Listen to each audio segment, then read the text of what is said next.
یہ ہے مقبوضہ بلوچستان۔ آج جمعہ 6 ستمبر سال 2024 ہے۔ بلوچستان ٹوڈے سے آج کے علاقائی خبروں کے ساتھ میں ہوں آپ کا میزبان الیاس بلوچ۔ مسٹنگ اور کیچ میں فوجی ہیلی کاپٹروں کی گشت جاری، مزید چوکیاں قائم۔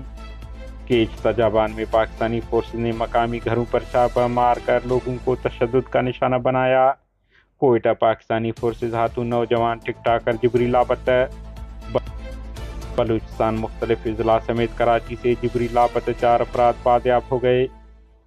کیچ ڈیتھ اسکواڈ کے مقامی سرغنہ روڈ حادثے کا شکار ہو گیا۔ بلوچستان مختلف فائرنگ اور حادثات میں 3 افراد ہلاک، 3 زخمی ہو گئے۔ مسٹنگ کے علاقے سپلنجی میں پاکستانی فوج کے ہیلی کاپٹروں کی گشت پچھلے 2 دنوں سے مسلسل جاری، مزید چوکیاں قائم کر دی گئیں، جبکہ کیچ کے علاقہ ہوشاب سمیت دیگر علاقوں میں بھی ہیلی کاپٹروں کو گشت